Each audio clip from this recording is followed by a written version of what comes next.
Vamos a revisar en esta cápsula algunos puntos que yo considero importantes tener presente de la piel normal. Eh, es importante tener presente varios conceptos de la histología normal de la piel y también de los anexos, puesto que como veremos en cápsulas más adelante, para poder interpretar correctamente los informes y eventualmente también leer adecuadamente las imágenes histológicas, necesitamos tener por lo menos algunos conceptos de lo que se ve en una piel sana. Entonces, la piel, histológicamente, forma parte de lo que conocemos como el sistema tegumentario. El sistema tegumentario involucra la piel y todas las estructuras que derivan de la piel, como son la uña, el pelo y las glándulas. Glándulas sudoríparas ecrinas, glándulas sudoríparas apocrinas y las glándulas sebáceas. La piel entonces está cubierta por un epitelio escamoso pluriestratificado y la dermis está compuesta por un tejido conectivo similar a otros tejidos conectivos que hay en otras zonas corporales, y este tejido conectivo cubre la hipodermis. Entonces acá tenemos un esquema, una foto histológica de lo que es la piel. La piel la analizamos en dos grupos o se clasifica en dos grupos de piel. Está la piel, lo que conocemos como la piel gruesa y la piel fina. La piel gruesa es aquella que se ubica solamente en la palma de las manos y las plantas de los pies. Mide en promedio 5 milímetros y como podemos ver en esta foto que tenemos acá, la piel gruesa puede medir tranquilamente, puede medir 5 milímetros.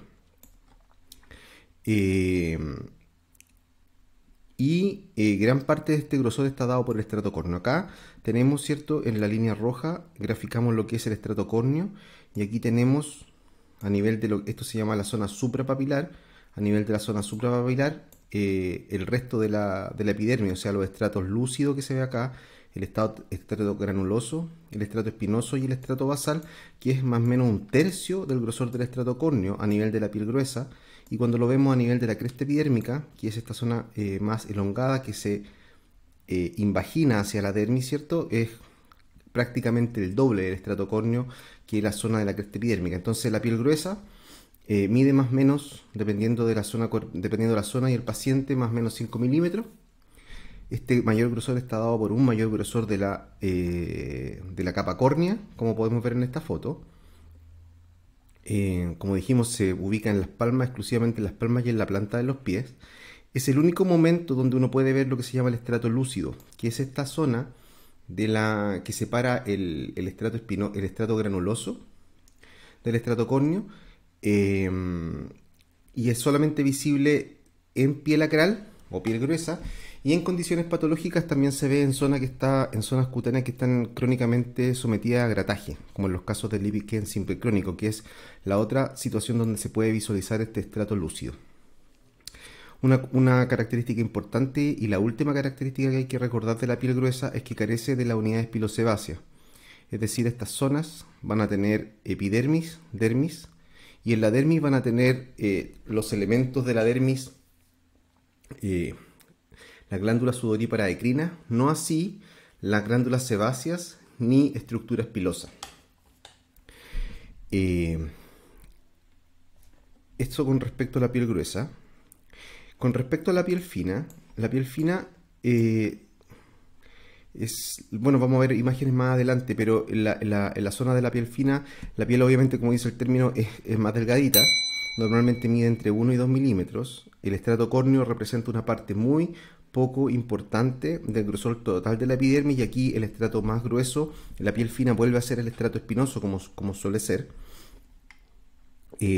La piel fina tiene las mismas estructuras de la piel gruesa, exactamente las mismas. Sin embargo, tiene estructuras pilosebáceas, es decir, a nivel dérmico vamos a encontrar glándulas sudoríparas ecrinas, glándulas sudoríparas apocrinas en caso que estemos en zona perianal o en zona axilar, y la estructura pilosebácea, es decir, un folículo piloso, un músculo erector del pelo, una glándula sebácea, y en zonas de concentración o de presencia de glándulas apocrinas, es decir, axila y periné, vamos a tener adicionalmente la presencia de glándulas apocrinas. Entonces, quiero tratar de graficar ahora con un mono, con esta imagen que hice alguna vez en mi vida para poder aprenderlo. No es muy agraciada la foto, pero si la analizamos con calma, están creo que todas las cosas que debemos tener presente para la correcta interpretación de las patologías que afectan estas zonas de la piel. Entonces tenemos acá el estrato córneo, ¿cierto? Que es el estrato más grueso en las zonas de piel gruesa y el estrato más fino en las zonas de piel delgada. Tenemos el estrato granuloso, que se caracteriza por la presencia de estos gránulos, ¿cierto? Que le hacen tener, como podemos ver en la imagen de la derecha, acá tenemos el estrato córneo, ¿cierto? Acá que está representado acá. Tenemos esta zona un poco más transparente, que a veces se ve un poco más eosinofílica, otra vez un poquito más basófila, pero que corresponde al estrato lúcido. El estrato granuloso, que es más basofílico. Recordemos que las tinciones que utilizamos para piel normal, la tinción clásica es la hematoxilina eosina. La eosina es un colorante que tiñe estructuras cargadas positivamente, entonces se van a teñir de un color más eosinófilo, o sea, más parecido al rojo, las proteínas que tienen carga positiva. Entonces vamos a tener mayor carga positiva en las proteínas como la queratina a nivel epidérmico, y a nivel de dermis vamos a tener cargados positivamente el colágeno, entonces se tiñe más rojo. En cambio, la hematoxilina es un colorante que tiñe las cargas negativas, tiene afinidad por las cargas negativas, y las estructuras que tienen carga negativa son predominantemente los ácidos nucleicos. Entonces van a tener una tinción más basofílica, como por ejemplo los núcleos celulares, por el hecho de tener ácido desoxirribonucleico. También van a teñir aquellas estructuras celulares como los ribosomas, los retículos endoplasmáticos rugosos. Y en el caso del estrato granuloso, perdón, se va a teñir positivo por la presencia de estos gránulos que se llaman gránulos de queratohialina. Vamos a revisar un poquito más adelante qué significan esos gránulos y para qué sirven, pero hago la salvedad de que por eso se ve con este granulado más basofílico. Otros gránulos de importancia son los cuerpos lamelares que están presentes en el estrato granuloso y que tienen una función importante en el proceso de diferenciación de la piel. Luego sigue el estrato espinoso, estamos siempre de arriba abajo. Es siempre bueno acostumbrarse a leer y a mirar estas imágenes desde arriba hacia abajo, porque es la forma también en que los dermatopatólogos hacen los informes de las muestras. Entonces es bueno tener esta como costumbre de ir mirando las imágenes histológicas desde arriba hasta abajo, o sea, partiendo del estrato córneo, pasando por la dermis y terminando en el subcutáneo. El estrato más grueso de la epidermis es el estrato espinoso, que corresponde a toda esta franja. Corresponde a toda esta franja que está desde aquí, ¿va? Ahí. Corresponde a esta franja, ¿cierto? Que va desde el estrato granuloso, que comienza en esta zona, y desde aquí hasta las células del estrato basal, es el estrato espinoso, que en la piel normal, como dijimos, es el estrato más grueso de la piel. Se llama espinoso porque tiene espinas, ¿cierto? Que son los desmosomas que unen queratinocito con queratinocito, que no se ve muy bien en piel normal. Sí se ve muy bien cuando estamos analizando piel patológica, especialmente en los casos de esponjiosis, donde se visualizan de mucho mejor manera estos puentes intercelulares. Y por último está el estrato basal, que corresponde a una monocapa de células que son más basofílicas, o sea, captan mejor la hematoxilina por la carga de glándulas de ADN que contienen. Son las únicas células que presentan mitosis, y es una monocapa. En el estrato basal, junto con los queratinocitos del estrato basal, están presentes también dos otros tipos celulares, que es la célula de Merkel, que funciona como un mecanorreceptor, y los melanocitos, que son aquellas células encargadas de entregar melanina en forma de gránulos de melanina a los queratinocitos. Se me olvidó decir que a nivel del estrato espinoso hay otra población celular, que son las células de Langerhans. Las células de Langerhans son células que pertenecen al sistema fagocito mononuclear. Es una célula presentadora de antígeno que, como no tiene desmosoma, migra libremente a través de las capas de la piel y eventualmente, si encuentra algún antígeno, es capaz de pasar a la dermis, ¿cierto? Ingresar a un ducto linfático y viajar al ganglio linfático más cercano y presentar antígeno y iniciar siendo el puente entre la inmunidad innata y la inmunidad adquirida. Si nos vamos al esquema que tengo a la izquierda, tenemos entonces las distintas capas del estrato córneo, el estrato lúcido. Es importante para poder tener una comprensión fisiológica de la histología de la piel, o sea, la interpretación fisiológica de histología, saber que el queratinocito parte desde el estrato basal y va multiplicándose, o sea, la célula basal se va multiplicando y el queratinocito va avanzando en las distintas etapas de diferenciación hasta llegar a ser parte del estrato córneo. Y durante este proceso sufre varios cambios, pero conceptualmente son dos las cosas que pasan que son relevantes de recordar. Primero, que el queratinocito, en la medida que avanza a las capas superiores de la epidermis, va cambiando los tipos de citoqueratina. Las citoqueratinas son los filamentos intermedios que hacen de que se van enlazando acá. Estas flechas rojas representan la citoqueratina. Estas líneas rojas que están acá se entrelazan a nivel de los desmosomas y van formando como un cableado, como cables de acero que unen las células entre sí, atraviesan todo el espesor del queratinocito y van uniéndose a los filamentos intermedios o citoqueratinas de las células vecinas a través de estos hemidesmosomas, haciendo que la célula que las células estén firmemente unidas. El tipo de citoqueratina va cambiando desde el estrato basal hasta el estrato granuloso, y así también la cantidad de citoqueratina va aumentando. Entonces, desde el estrato basal hasta el estrato granuloso va multiplicándose el número y cambiando el tipo de citoqueratina, que finalmente, a nivel de estrato granuloso, van a interactuar con estos gránulos que hablábamos, estos gránulos moraditos que se ven en esta imagen, que son los gránulos de queratohialina, y se van a compactar y van a hacer una cubierta, van a hacer que todo el interior de la célula esté asemejando un ladrillo de una pared lleno de estos filamentos de citoqueratina, que van a ser una barrera, obviamente, como se puede deducir, una barrera hacia el exterior, que es la principal función que tiene la piel. Entonces, el primer proceso que sufre el queratinocito en la medida que va subiendo en las capas de la piel es este proceso de queratinización.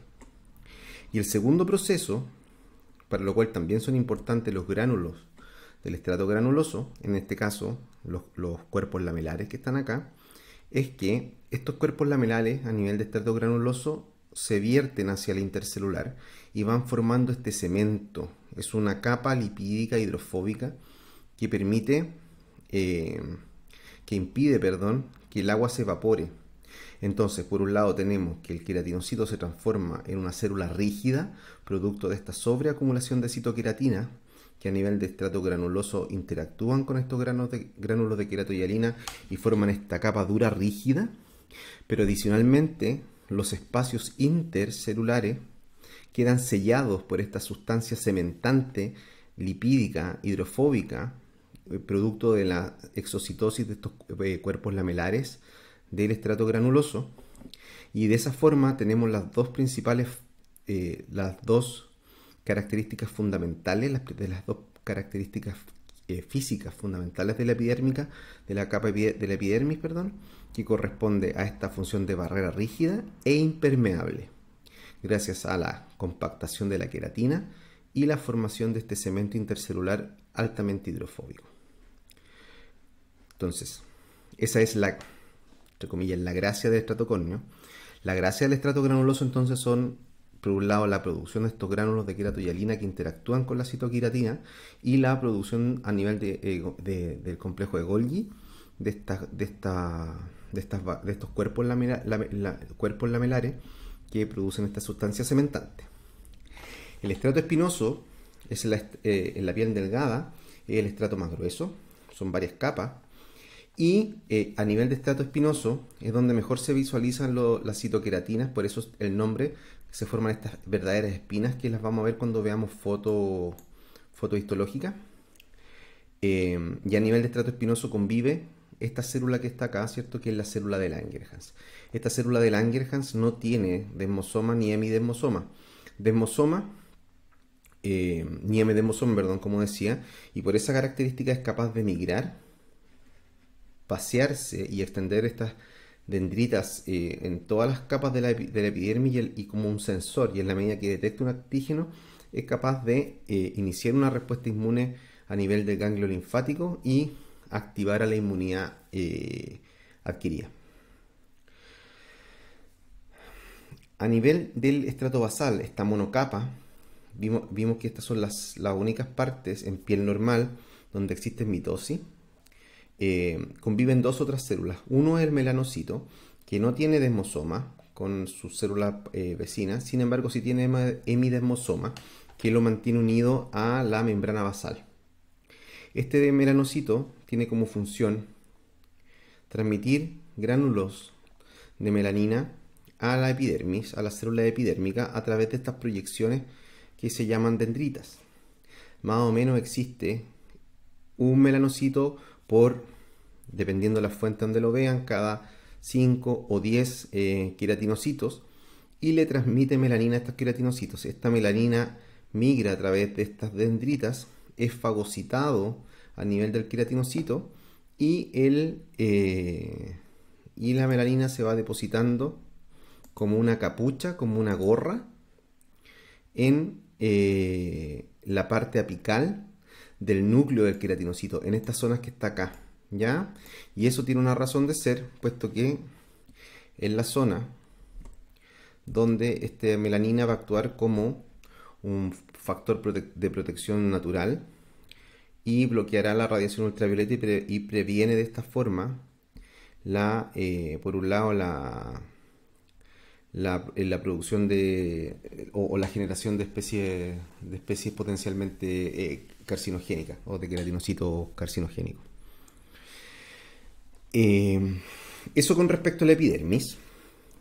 Cuando pasamos ya a la dermis, vemos que la dermis está compuesta, tiene una composición un poco más heterogénea que lo que es la epidermis. La dermis tiene un componente celular, tiene un componente fibrilar y tiene un componente de sustancia fundamental, como todos los epitelios del cuerpo humano.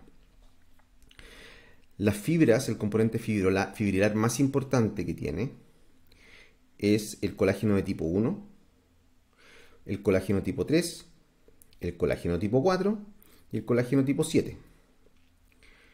Adicionalmente, tiene otro componente fibrilar que son las fibras de la fibra elástica, que están constituidas por una molécula de elastina y fibrilina.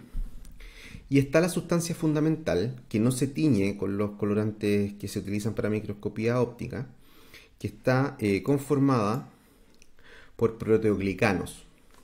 En esta imagen que tengo acá trato de graficar un proteoglicano para acordarnos de la estructura.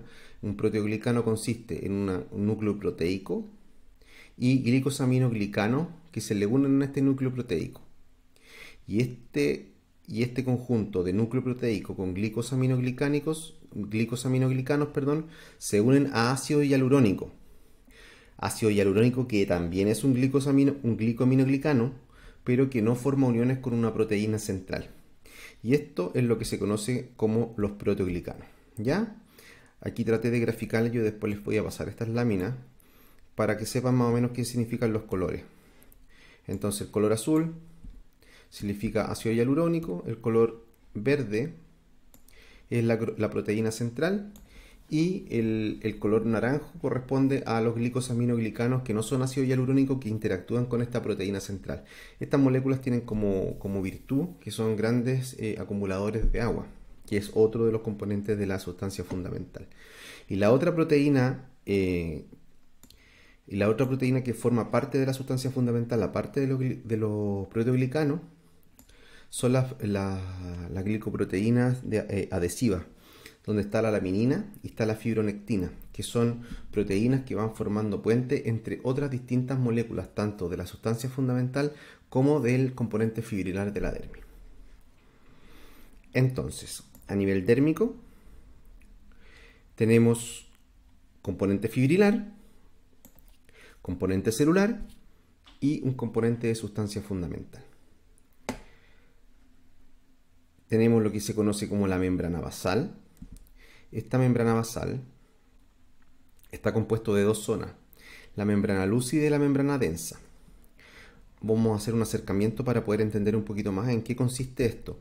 Estos son los antígenos más importantes de saber, las proteínas más importantes de saber, que forman parte de esta unión que se llama hemidesmosoma, que une el estrato basal con la dermis superficial y que son claves de tenerlos presentes, así como conocer los desmosomas que están involucrados en la génesis de las enfermedades inmunobolosas intraepidérmicas. Tenemos que conocer estas proteínas que están acá, que están involucradas en la génesis de las enfermedades inmunobulosas subepidérmicas. Entonces tenemos 4 proteínas que conforman parte de este hemidesmosoma que debemos tener presente acá. Tenemos 2 proteínas que son intracelulares, que son la plectina y el antígeno del pemfigoide buloso de 230 kilodalton. Esas proteínas son intracelulares a nivel del queratinocito basal. Y tenemos 2 otras proteínas que son parte tanto de la parte intracelular del queratinocito, pero que atraviesan la membrana plasmática e interactúan formando parte de la lámina lúcida, o sea, atraviesan la membrana basal, son el constituyente de la lámina lúcida y llegan a la membrana basal, a la lámina densa de la membrana basal e interactúan con el colágeno 4, la laminina 332 y la laminina 311, ¿ya? Estableciendo esta unión. Entonces tenemos plectina y tenemos proteína del pemfigoide buloso de 230 kilodalton, que son intracelulares. Tenemos la proteína del pemfigoide buloso de 180 kilodalton y las integrinas alfa 6 beta 4, que en su dominio extracelular son el componente fundamental de la lámina lúcida y que interactúan a nivel de la lámina densa de la membrana basal con el colágeno 4, que está representado por estas hebras rosadas que están acá, que es un colágeno que no forma fibrillas y que no se tiñe con las tinciones habituales utilizadas en el microscopio óptico. Interactúa con la laminina 332 y con la laminina de 311 e interactúa, como dije, con el colágeno de tipo 4. Esto evidentemente está completamente fuera de escala, pero es como yo me aprendo estas cosas y creo que son útiles para que ustedes también, si es que les sirve, lo usen, digamos. ¿Ya?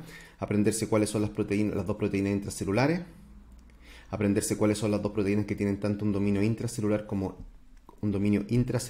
extracelular, las que tienen dominio extracelular, que es la proteína del pemfigoide buloso de 180 y la integrina alfa 6 beta 4, ambas involucradas en distintas enfermedades inmunobulosas que veremos más adelante. Este dominio extracelular de estas proteínas conforma lo que se conoce como la lámina lúcida e interactúa con el colágeno 4 y la laminina, tanto en su forma de 332 como 311, dando entonces fijación a la estrato basal, a la parte superficial de la dermis.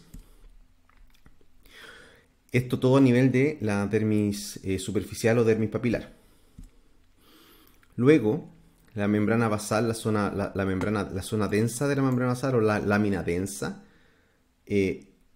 por un lado interactúa con las partes extracelulares de estas proteínas que nombramos para darle fijación a la epidermis, pero también interactúa con la dermis a través de lo que se conoce como el colágeno 7, que está representado acá con estos bastoncitos que está acá, que hace que la dermis ahora se encaje a esta membrana basal, a esta lámina densa, y le da firmeza, hace el punto de unión entre la dermis y la membrana basal. Entonces, esos ganchitos representan el colágeno 7, que también debemos tenerlo que saberlo, tenemos que saberlo, los dermatólogos tenemos que saberlo, porque están involucrados en varias enfermedades inmunobulosas y también en enfermedades bulosas congénitas. Entonces, este colágeno 7 está representado por estos bastones. Vamos a mirar un poquito ahora fotos reales para poder llevar esto a la realidad. Acá abajo puse una foto de la dermis. Lo que conocemos como dermis papilar es la dermis que está entre crestas epidérmicas. Las crestas epidérmicas, como dije anteriormente, son estas invaginaciones de la epidermis hacia la dermis. Y el espacio de dermis que está entre estas crestas se conoce como dermis papilar.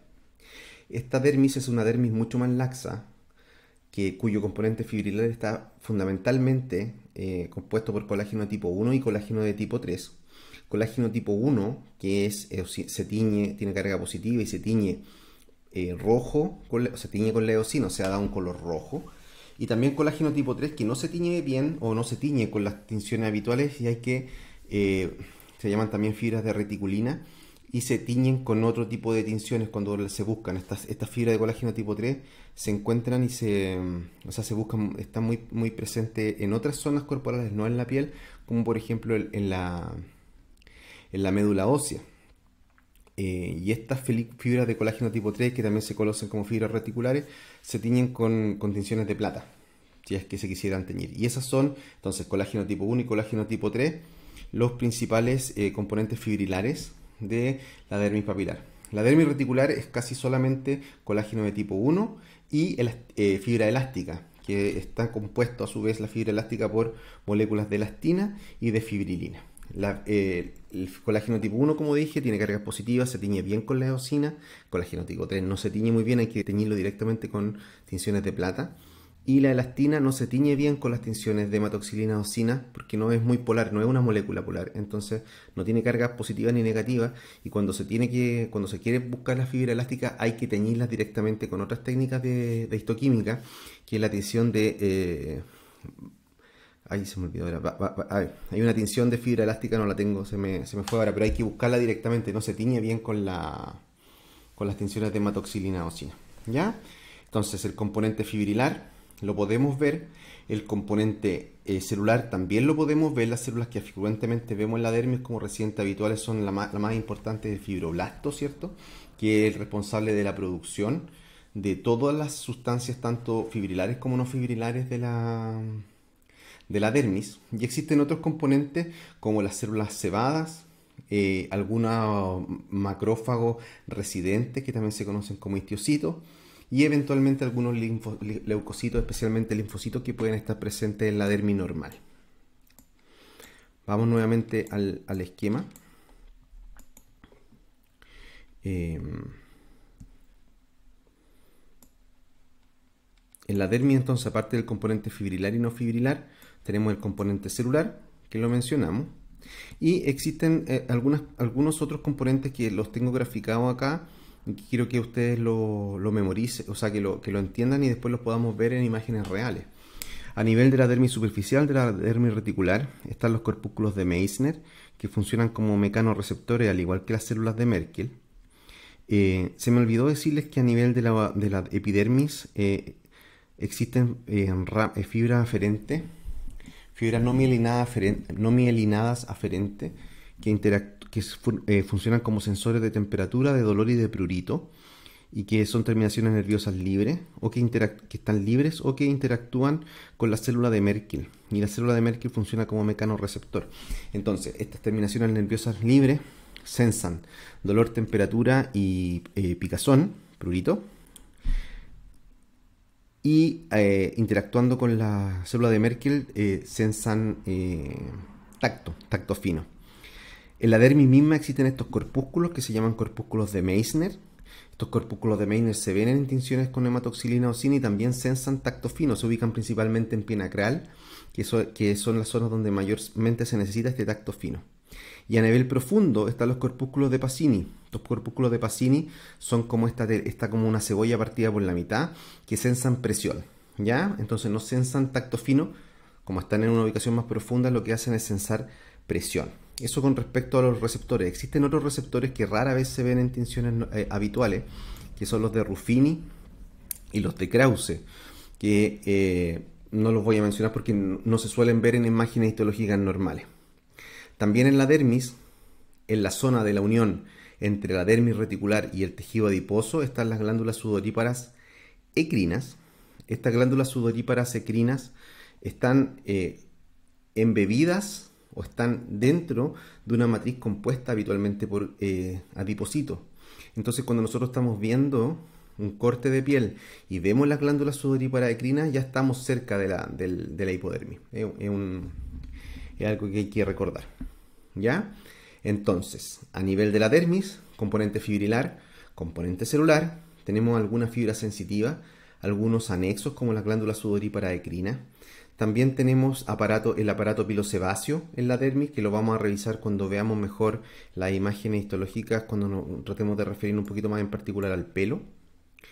Y tenemos algo muy importante para nosotros, que son los plexos vasculares. Es de gran importancia, es fundamental entender cómo es la circulación o la microcirculación cutánea, puesto que la comprensión de esto nos va a permitir entender muchos de los patrones inflamatorios en dermatología.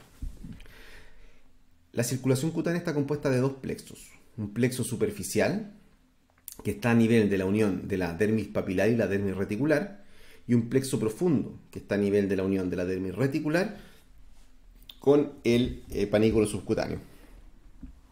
Este plexo, tanto profundo como superficial, da origen a estructuras capilares. Las estructuras capilares que habitualmente vemos en hematoxilina eosina son las estructuras capilares que están dentro de la papila dérmica y que dan nutrición al epitelio, ¿cierto? Como sabemos, no solo en la piel, sino que en todos los epitelios, son estructuras, son tejidos que no están vascularizados y que obtienen su nutrición a través de la difusión precisamente del oxígeno y los nutrientes que van difundiendo desde estas estructuras capilares. Entonces tenemos el plexo vascular superficial, que da origen a los capilares de las papilas dérmicas.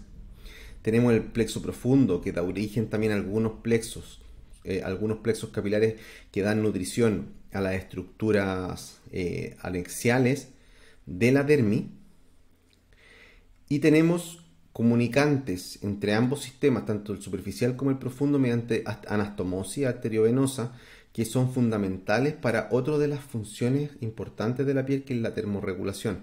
Entonces hay circuitos de anastomosis que se abren y se cierran dependiendo de la temperatura corporal. ¿Ya? Por último, y respecto a la circulación, importante recordar que el plexo superficial se alimenta del plexo profundo, ¿cierto? Y que el plexo profundo se alimenta de vasos de mayor calibre que penetran de forma penetrante desde la epidermis hacia la dermis. Y de ahí viene esta situación que ustedes recordarán, y si no la podemos conversar en alguna clase, que por qué se dan estos patrones de líbedo reticular, que es cuando existe alguna compresión, ya sea estática o dinámica, de estos vasos, que se produce una zona de penumbra que determina que las zonas isquémicas o de menor perfusión se vean de una forma reticular, ¿cierto? Esto lo conversamos en cápsulas anteriores cuando hablamos de la configuración de las lesiones, cuando hablamos de configuración lineal, y este subtipo de configuración lineal, que es la configuración reticular. Entonces, el esquema yo me gustaría que por lo menos lo entiendan. Me parece que es importante, bastante simple. Es horrible el mono, pero tiene todo lo que yo creo que hay que saber para poder interpretar biopsias de piel. Y con esta información quiero que pasemos a mirar algunas imágenes histológicas reales para poder identificar estas estructuras en el mundo real. ¿Ya? Entonces, vimos lo que es la epidermis. Dijimos que la piel tiene una piel que se puede clasificar como la piel delgada y la piel gruesa, que la diferencia va a ser el grosor y que ese grosor va a estar determinado por el estrato córneo. Dijimos que el queratinocito tiene, desde que parte el estrato basal hasta que llega al estrato córneo, sufre un proceso de diferenciación que va a hacer que se forme esta cubierta cornificada gracias a estas citoqueratinas que a nivel del estrato granuloso interactúan con los gránulos de queratohialina, y la extrusión de esta sustancia cementante lipídica por los cuerpos lamelares. Dijimos que la epidermis está compuesta fundamentalmente por queratinocitos, pero tiene algunas otras células, como los melanocitos a nivel del estrato basal, lo mismo la célula de Merkel a nivel del estrato basal, y la célula de Langerhans, que suele estar en el estrato espinoso. De la dermis dijimos que tenemos un componente celular, un componente fibrilar y un componente de sustancia fundamental. El componente celular fundamental son los fibroblastos. Del componente fibrilar, lo más importante es recordar que es el colágeno, que hay varios tipos de colágeno, que hay colágeno tipo 4 a nivel de la lámina densa, hay colágeno tipo 7 que hace de gancho entre la dermis y la lámina densa.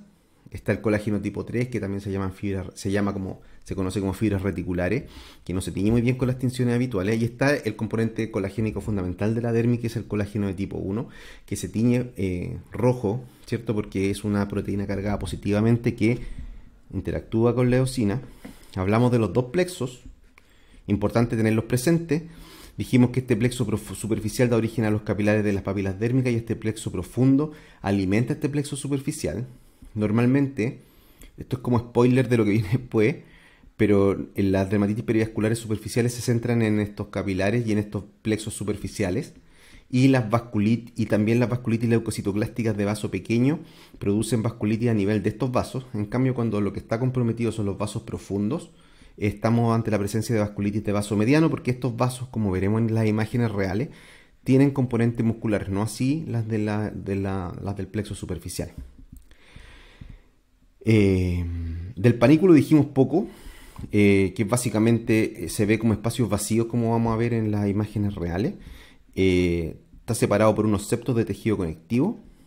Y bueno, y por debajo del panículo adiposo tenemos la fascia, que está compuesto de un tejido conectivo denso, muy similar en apariencia a todos los tejidos conectivos densos, como la fascia, como los tendones, como los ligamentos, y también como algunas zonas del colágeno de la dermis reticular profunda.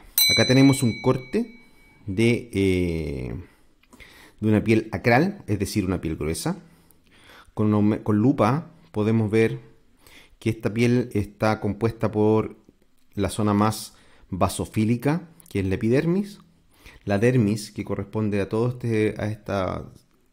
esta capa, ¿cierto?, de tinción más roja porque se tiñe el colágeno, y ya por debajo está el panículo adiposo, que se ve con estos espacios blancos, producto de que por el artefacto de la fijación de los tejidos, que se pierde la grasa que está ahí y queda como espacios vacíos. A este momento nos podemos dar cuenta que en la capa córnea lo más grueso que se ve es el estrato córneo, que se ve con esta hiperortoqueratosis compacta.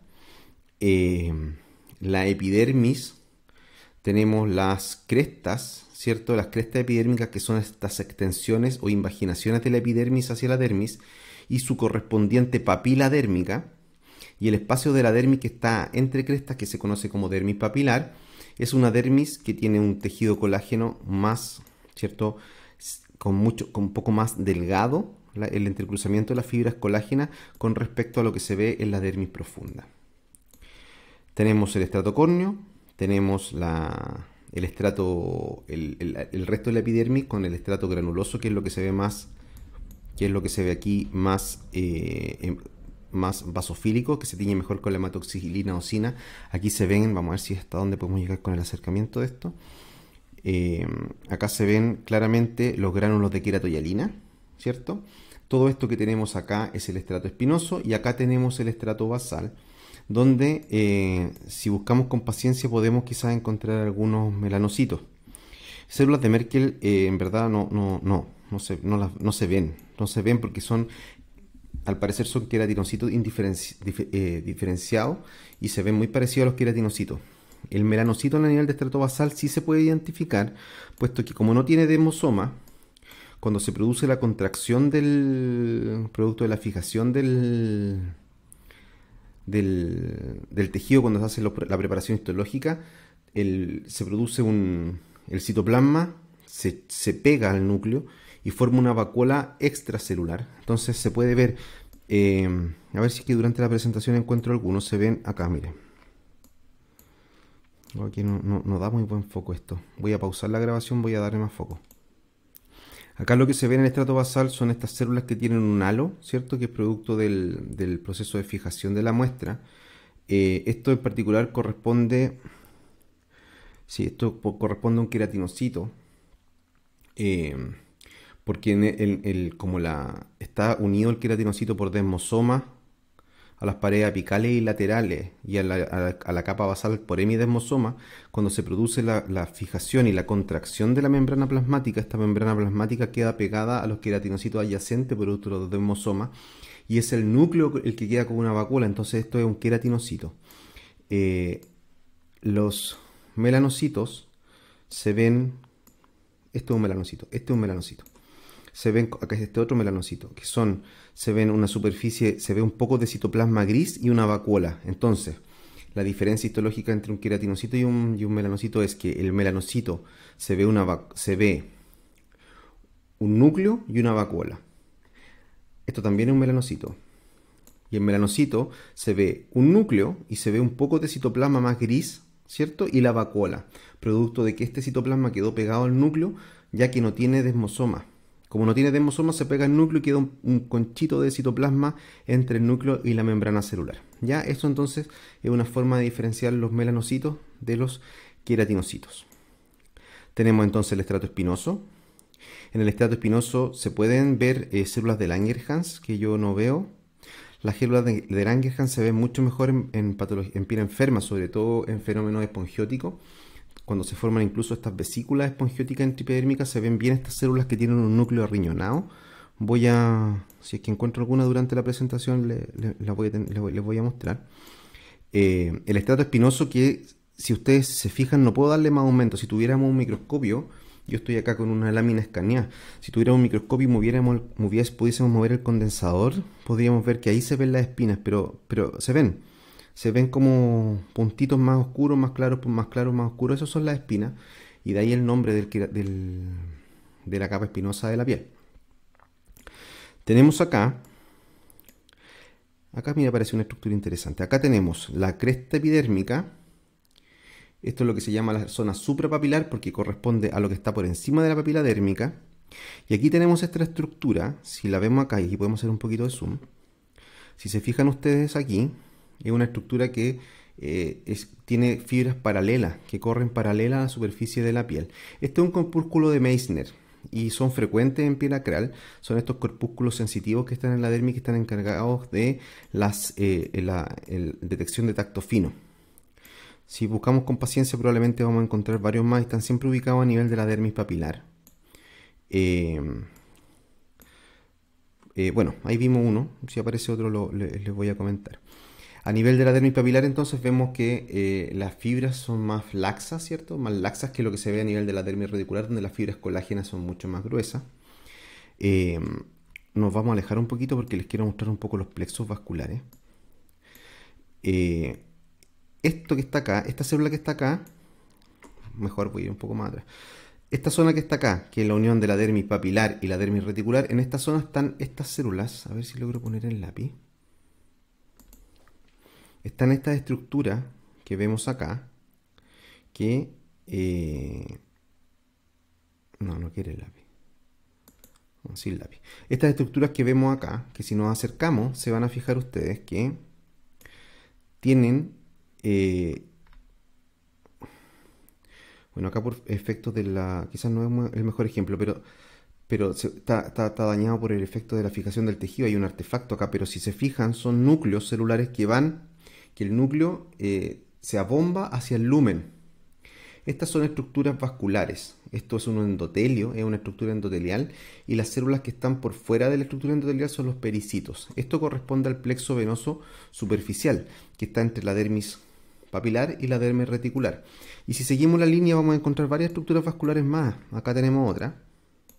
Tenemos acá, y sabemos que esto es vascular por varias razones. Una de las razones es que tiene un glóbulo rojo ahí, pero esto hay que aprender a identificarlo así. Hay que ver los núcleos de las células endoteliales que protruyen hacia el vaso sanguíneo. No hay una capa muscular, plexo venoso, o sea, plexo vascular superficial. Entonces tenemos la capa vascular superficial. Como esto es piel normal, aquí no tenemos inflamación, pero normalmente las dermatitis perivasculares superficiales son en estas zonas donde se acumulan los linfocitos, histocitos y polimorfos dependiendo del tipo de inflamación. Acá tenemos solamente espacios vasculares. Se fijan a nivel de la unión de la dermis reticular, de la dermis papilar y dermis reticular. Acá tenemos un paquete vasculonervioso. Miren acá. Acuérdense ustedes en anatomía, los vasos sanguíneos y los nervios van siempre juntos. Acá tenemos dos estructuras vasculares y una estructura nerviosa.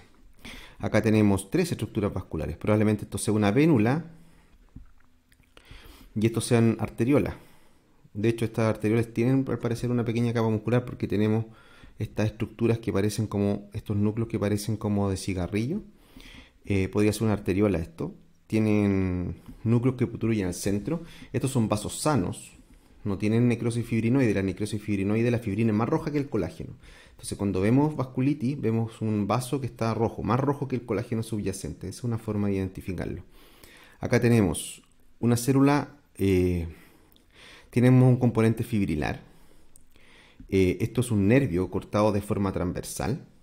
Y estas son las células de Schwann. Y estos son axones. Estos espacios que están acá son axones. Estos son las células de Schwann. Y estos son este es el perineuro. ¿Ya? Acá tenemos otra estructura vascular, nuevamente, ¿cómo la identificamos? Porque tenemos núcleos que protruyen hacia el lumen, estructura neurovascular.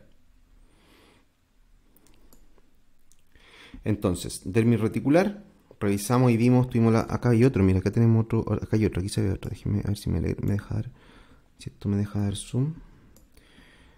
Me traté de conseguir láminas, pero no me pude conseguir láminas, pero me conseguí esto. Igual no, acá se ve. Acá tenemos otro compúsculo de Meissner. ¿Se fijan? Esta estructura fibrilar que las fibras corren paralelas a la superficie de la piel. Sensor de tacto fino. Nuevamente el plexo vascular superficial. Si ahora nos vamos más hacia la profundidad, vamos a ver el plexo vascular profundo. Vamos a buscar, aquí tenemos una estructura nerviosa cortada de forma transversal. ¿Se fijan? Aquí ya estamos en la unión de la dermis reticular con el subcutáneo y vemos que tenemos estructuras, no, estos no son vasculares, vamos a buscar acá, aquí tenemos estructuras vasculares más gruesas, tenemos las células, ¿cierto?, que protruyen los núcleos hacia el lumen, son células que protruyen, son células endoteliales, y aquí tenemos células musculares lisas, aquí están cortadas de forma longitudinal y aquí están cortadas de forma transversal, entonces aquí se ven núcleos redondos y aquí se ven los típicos núcleos alargados de la célula muscular lisa que tienen como esta forma de habano. Tenemos una adventicia y si nuevamente como no estoy viendo láminas sino que estoy viendo una imagen, no tengo condensador, pero si moviéramos el condensador probablemente a esta altura veríamos una membrana elástica interna. Y esto probablemente por la estructura del vaso se corresponde a una arteriola muscular. Y estamos, como les dije, vamos a hacer el zoom, un poquito de zoom. Estamos a nivel de la unión de la dermis reticular con el subcutáneo, entonces este es el plexo vascular profundo. Acá se ven otras estructuras interesantes. Esta es una estructura que si la miran parece que fuera como una cebolla, ¿cierto?, cortada transversalmente. Estos son los corpúsculos laminares o corpúsculos de Pacini, que a diferencia de los corpúsculos de Meissner, se encargan de la sensación de presión. Junto con eso, acá tenemos estructuras que también tienen un lumen, ¿se fijan? Pero estas estructuras, los núcleos, a diferencia de las estructuras vasculares que hemos estado revisando, tienen como característica que son un epitelio cuboidal. Esto no es un endotelio, porque las células no protruyen hacia el lumen y porque tenemos al menos dos capas de células, quizá una tercera capa alrededor.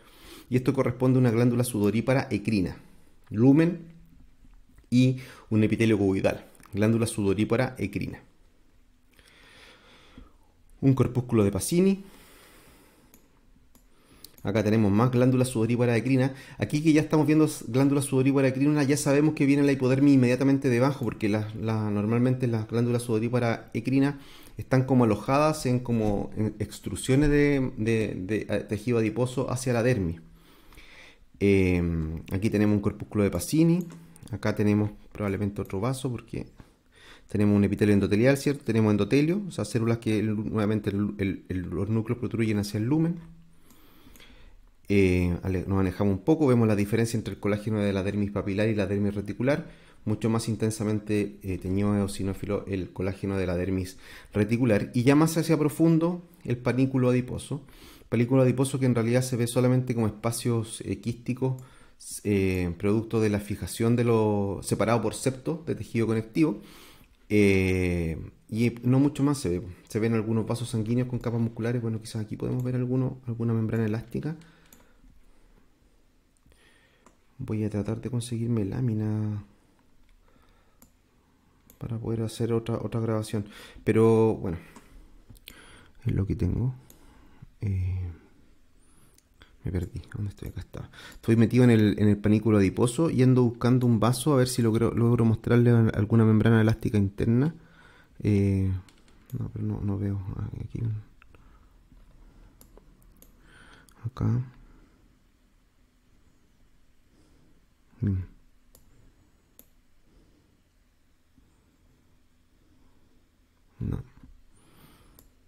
Bueno, quizás en otro corte que miremos más adelante aparece. Pero bueno, como resumen de esta piel gruesa, vamos a decir que tenemos la epidermis, la dermis reticular más fina, menos teñida, la dermis profunda o reticular más teñida, más roja, más eosinofílica, porque el colágeno está mucho más grueso y es más grueso que lo más laxo que se ve en la dermis papilar. Tenemos el plexo venoso, el plexo vascular superficial, plexo vascular profundo, glándula sudorípara ecrina en estrecho contacto con la hipodermis. Tenemos varios de los componentes sensoriales. Acá tenemos a bajo aumento dos corpúsculos de Pacini que están juntos acá, acá y acá. Corpúsculos de Pacini encargados de la sensación de presión. Acá tenemos nuevamente glándula sudorípara ecrina. La glándula sudorípara ecrina, como dijimos, la vamos a diferenciar de vasos sanguíneos porque tienen este epitelio cuboidal, ¿cierto? Son epitelio cuboidal, son varias capas y... ¡Uy, qué espanto! Esto no se... Vamos a ver si aquí...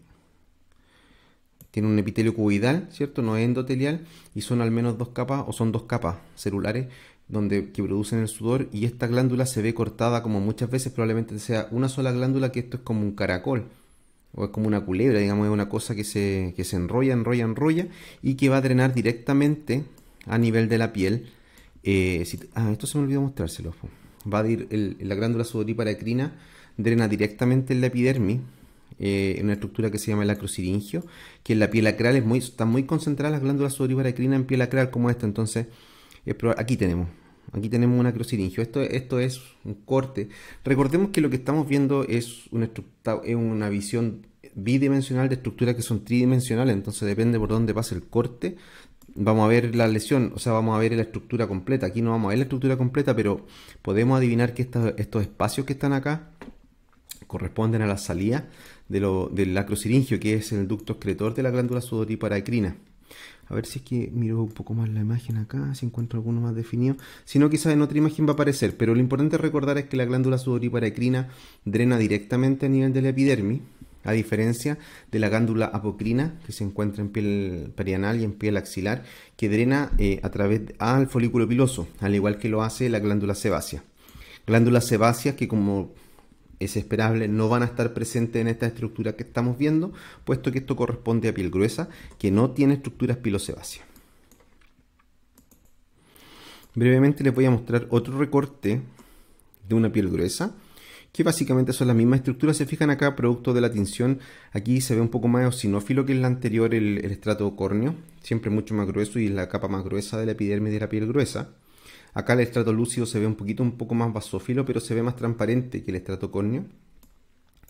Y bueno, básicamente son las mismas estructuras. Tenemos la dermis papilar, la dermis reticular, el tejido subcutáneo. Acá tenemos vasos, acá tenemos endotelio. Podemos saber que estos son vasos sanguíneos por varias cosas, pero la principal es que tiene, bueno, aquí es más fácil porque tiene glóbulos rojos adentro, pero tiene estos núcleos, estas células endoteliales que protruyen hacia el lumen. Tenemos la adventicia, tenemos la capa muscular y, como es de esperar, está en el borde de la dermis reticular con la hipodermis, o sea, en la zona profunda, plexo vascular profundo. En cambio, los vasos que están a nivel de la dermis papilar, en la unión de la dermis papilar con la dermis reticular, son vasos más delgados. Acá tenemos algunas células sanguíneas, tenemos una capa de células endoteliales y una capa más gruesa de pericitos. Seguimos en piel gruesa, por lo cual no es esperable ver no es esperable ver estructuras pilosebáceas. Y otra vez cueca. Ah, no, acá sí, acá sí. Acá tenemos, aquí se ve. Acá tenemos una estructura donde probablemente está drenando este es un acrosiringio y este es el ducto de drenaje de alguna glándula sudorípara ecrina, que son las que están acá abajo, en el límite de la dermis reticular con la hipodermis. Estas eh, son glándulas sudorípara ecrina, y lo sabemos porque son células, se fijan, los núcleos no están protrudiendo el lumen y son dos capas de células que la más de la punta son un poquito más acidófilas que la de la periferia. Tenemos el palículo adiposo. Bueno, si nos ponemos a buscar vamos a ver compúsculos de Meissner, que ya los vimos en la anterior. Bueno, busquemos un poquito, igual siempre es entretenido buscar estas cosas. O para gente como, no sé, a mí me gusta por lo menos. No veo ninguno. No se ve, bueno. No se ve ninguno acá. Y es esperable que en la parte más profunda podamos encontrar, si tenemos suerte, aquí hay un nervio, una estructura nerviosa. Acá miren, esto quería mostrarles. Esto es un nervio, acá tenemos una estructura nerviosa. Tenemos los axones, tenemos axones, ¿cierto? Axones, y tenemos células de Schwann. Acá tenemos una estructura vascular con las células endoteliales. Y acá tenemos un nervio, esto es importante tenerlo presente. Acá tenemos una estructura nerviosa cortada de forma transversal. Una cosa importante que nos va a ayudar mucho, que tenemos que tener presente, es diferenciar estas estructuras que son de forma reticular. Estas estructuras eosinofílicas reticulares, que pueden ser tres estructuras distintas a nivel de un corte de piel normal. Una son las estructuras nerviosas, son los nervios. Una forma de identificarlos es que corren muy cercano a estructuras vasculares y que el patrón es más bien fibrilar, o sea, son ondulantes, son oscilantes, son serpiginosas, por decirlo así, pero son fibrilares. Si tuviéramos nuevamente el condensador, veríamos que las fibras se notan, son fibras y tienen células alargadas. La otra estructura que da este patrón fibrilar son las células musculares lisas. En un corte normal de piel podemos ver células musculares lisas en piel normal, solamente en dos estructuras, o asociados a los vasos sanguíneos, como es este caso. Si se fijan acá, aquí hay un corte, tenemos célula endotelial, y aquí tenemos células musculares. Aquí están cortadas un poquito más longitudinal, acá también un poquito más longitudinal, y esta es la otra estructura que se ve como fibrilar con núcleo. Y lo tercero es el tejido conectivo, en que el tejido, lo fibrilar es el colágeno y los núcleos de los fibroblastos también, y ahí se pueden confundir tanto nervios como estructuras vasculares de músculo liso como de fibroblastos. Eso hay que aprender a verlo, y bueno, en la medida que uno va mirando va aprendiendo a diferenciarlo. Acá tenemos, este es el componente fibrilar de colágeno, y ahí tenemos un fibroblasto. Se ve más claramente si es que logramos, si hubiéramos un fragmento de fascia muscular, podríamos ver lo que estoy tratando de explicar. Pero bueno, acordarse que tenemos estas estructuras que son fibrilares, que puede ser o músculo liso o nervio, o colágeno con fibroblasto. Aquí tenemos un tremendo corpúsculo de Pacini, esta estructura como en cebolla. Y esto...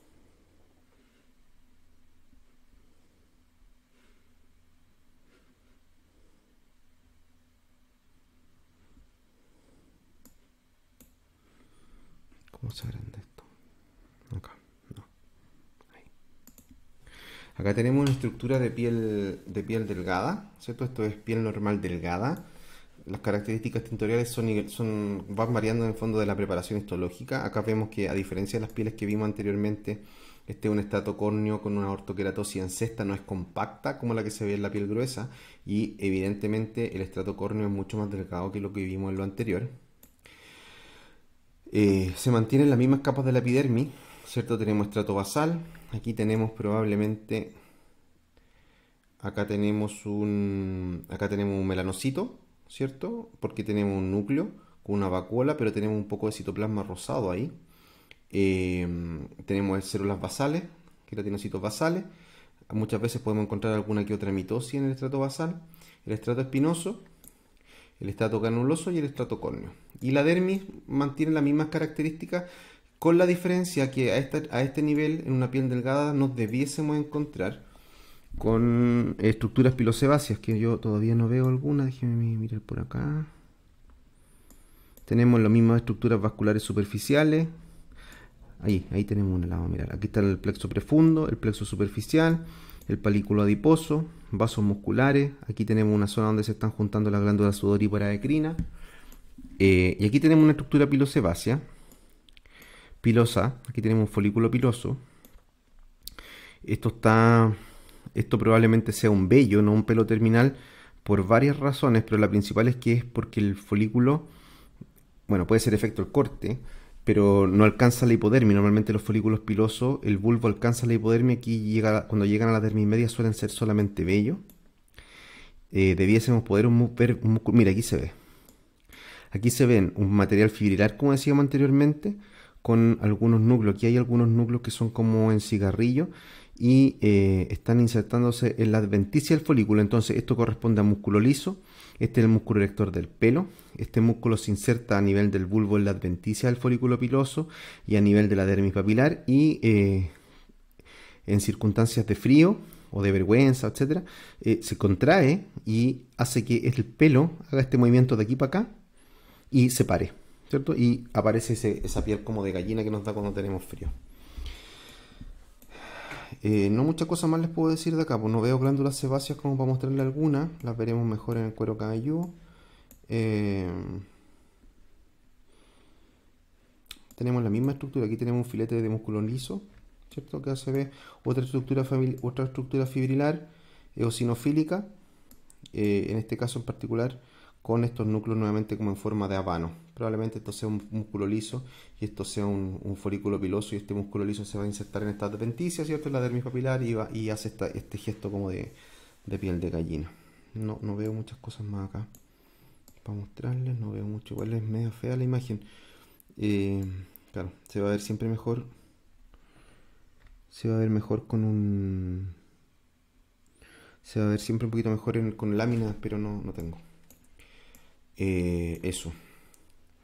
Voy a mostrarles ahora otra imagen de piel delgada que había recopilado de alguna parte. Acá tenemos otra imagen de piel delgada. Aquí tenemos una dermis súper gruesa. Cuando vemos una dermis así de gruesa, esto habitualmente es piel de espalda.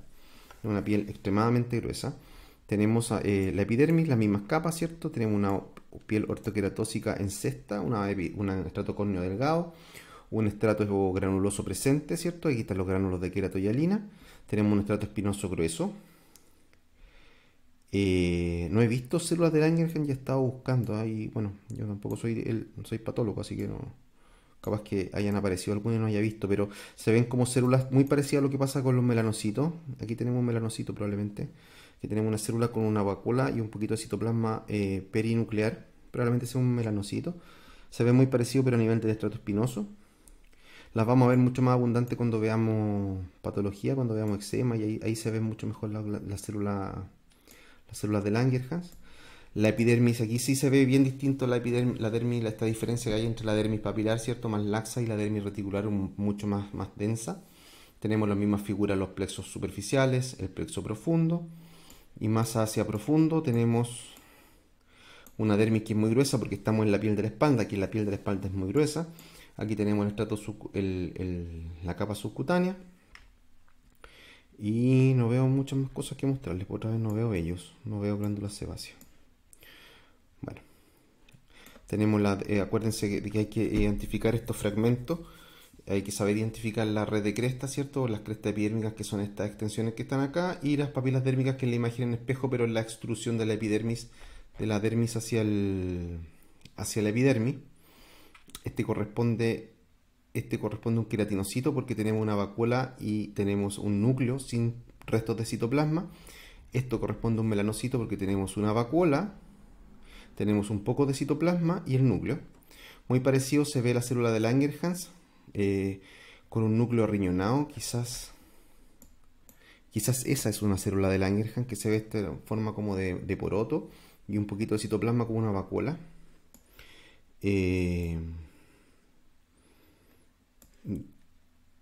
No es normal ver mitosis, ¿cierto? En zonas aparte del estrato basal, salvo en pieles muy irritadas, por ejemplo en queratosis seborreica irritada o en dermatitis, que sí se pueden ver mitosis a nivel del estrato espinoso, incluso del granuloso, como fenómeno reactivo. Y poca cosa más les puedo mostrar de esta imagen. ¿Qué más tengo acá? ¿Dónde saqué las imágenes? Bueno, y esto lo vamos a ver después cuando en las cápsulas siguientes cuando hablemos del pelo. ¿Ya? Bueno, entonces espero que les haya quedado claro. Yo les recomiendo volver a mirar este monito horrible que les preparé, porque contiene todas las estructuras que yo creo que son importantes, por lo menos las que yo me sé, para comprender la fisiopatología de varias de las enfermedades cutáneas. Eh, Eso creo que es todo lo que le tenía preparado para esta cápsula. Entonces vimos conceptos de piel normal, tanto de la piel delgada como de la piel gruesa. Hablamos un poquito de la fisiología, de la queratinización y de la formación de esta cubierta extracelular hidrofóbica, de las distintas capas de la epidermis y de la dermis, de los distintos componentes que tiene tanto a nivel fibrilar, celular, sustancia fundamental, vascular, también de órganos sensoriales de la dermis. Hicimos harto hincapié en este plexo superficial y profundo, importante para la comprensión de los patrones.